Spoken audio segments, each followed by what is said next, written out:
The night sky glittered above the bay.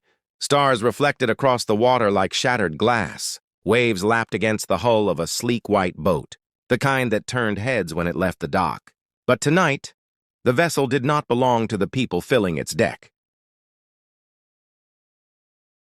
Laughter rang out, glasses clinked, and music pulsed. At the center stood Karen, the self-appointed queen of the neighborhood HOA.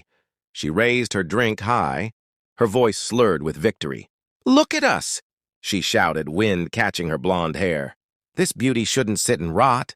Someone had to put it to good use." Her crowd of followers cheered, though their eyes darted nervously toward the dark shoreline. None dared challenge her. She had a grip on the neighborhood, and her word had long felt like law. But then a sound broke through the revelry, a low rumble. Engines, the kind of sound that made the stomach twist before the mind caught up. Red and blue lights flickered against the black water. The laughter died. The Coast Guard's boat cut through the waves, powerful and unyielding. Its spotlight snapped onto the deck, freezing the partygoers like startled deer. Karen's smirk faltered as an authoritative voice carried across the water. "Vessel at starboard, identify yourself. Registration papers now." Karen's glass trembled in her hand. The others looked to her for answers, but her tongue felt heavy. She stammered, her false confidence peeling away in seconds. Because deep down she knew the truth. The papers weren't hers. The boat wasn't hers. And the man who did own it, quiet, dignified, and far away at the time, was the very one she had mocked for years. On this night, his silence would speak louder than her arrogance ever had. The real owner's name was Marcus. To his neighbors, he was a man of few words, the kind who nodded politely but never sought the spotlight. He kept his lawn trimmed, his porch light steady, and his distance from HOA politics. Many mistook his quiet for weakness. But silence has its own weight. Marcus's pride rested not in flashy cars or grand parties, but in something simple yet priceless: his boat. To the casual eye, it was just a vessel. To Marcus, it was a dream carved from years of sacrifice. He had worked double shifts, skipped vacations, and poured his sweat into saving every dollar. When he finally bought it, he wasn't just buying fiberglass and steel, he was buying peace. The boat was his refuge, a place where the horizon stretched endlessly, where the hum of the engine blended with the call of gulls, where he could breathe without remembering the battles he had fought. But Karen never saw that. To her, the boat was a trophy sitting too long at the dock. She called it wasted potential, a plaything gathering dust. She told neighbors it was unfair that a man who kept to himself owned something so fine. And when Marcus left town to visit family, she saw her chance. Keys were pulled from where they did not belong. Rules she enforced on others were broken in a heartbeat. She stepped aboard with her chosen few, declaring the neighborhood should enjoy what was just sitting there. They didn't see the years of sweat. They didn't see the scars beneath Marcus's skin. They saw only something to take. But the ocean has a way of revealing truth, and the flashing lights approaching their stolen celebration promised that truth would surface sooner than they imagined. Years earlier, before there was a dock, a boat, or a quiet street, Marcus's life had been lived in deserts and storms. He wore a uniform that carried the weight of his country's flag, marching across landscapes where the air tasted of dust and danger. He remembered the heat, the pounding of helicopters overhead, the sting of sand in his eyes. He remembered brothers who fought beside him, their laughter fading into silence too soon. He remembered nights staring at the stars, praying for just one more sunrise to see home again. The limp in his stride came from shrapnel, a memory etched into muscle and bone. The quiet in his voice came from loss, friends who never returned, names carved into memorials instead of written on birthday cards. When Marcus came back, the world seemed louder, busier, but emptier. Crowds felt like noise. Politics felt like games. So he searched for something steady, something he could hold without fear of losing it. That something became his boat. The first time he stepped onto its deck, he closed his eyes and felt the rocking beneath his feet.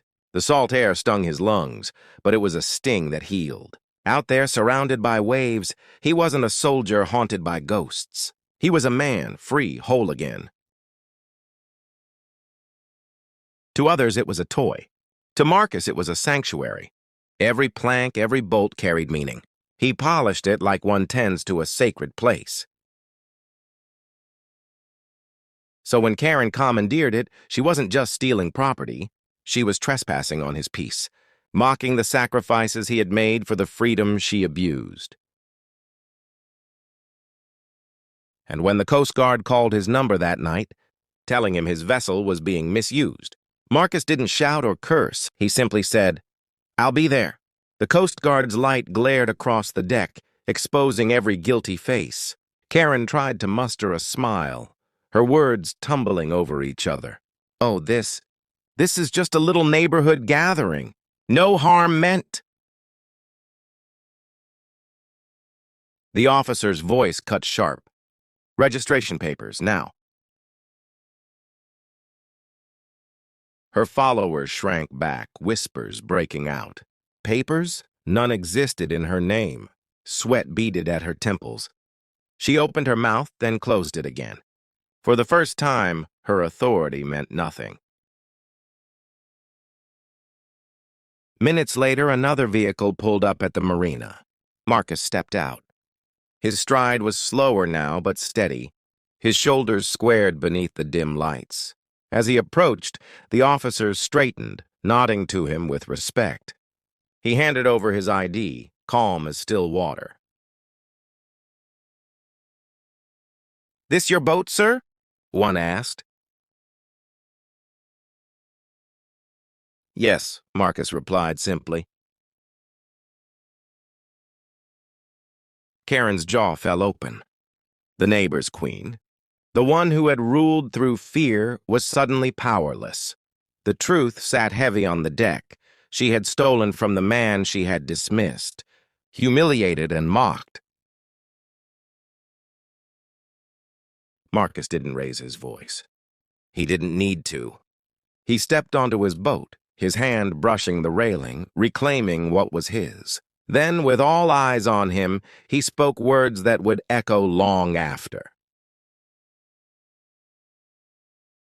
"Respect is not borrowed, and dignity cannot be stolen." Silence gripped the night. The party guests lowered their heads, ashamed. Even the water seemed to hush, as if listening. Karen tried once more, her voice weak. "We were just—" But Marcus cut through her excuse with a calmness sharper than any blade. "You don't own what you take. You only own what you earn." The officers escorted her and her guests off the boat. Neighbors who had once cowered behind her now watched with quiet relief. The tide had turned. Marcus stood at the helm, not as a victim, not as a conqueror, but as a man whose silence had outlasted arrogance. The Coast Guard saluted him before pulling away, leaving only the sound of waves tapping against the hull. As dawn touched the horizon, Marcus remained on deck, hand resting on the wheel. He whispered to himself, words no one else would hear, but that carried the weight of his journey. A boat can carry you across water, but character carries you through life.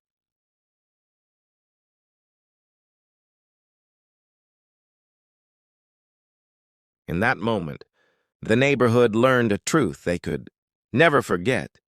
Arrogance may borrow power, but respect writes the final chapter.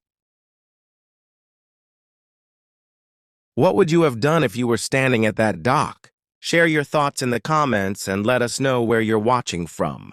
And if you believe that dignity outlives arrogance, make sure to subscribe for more stories that honor silent strength.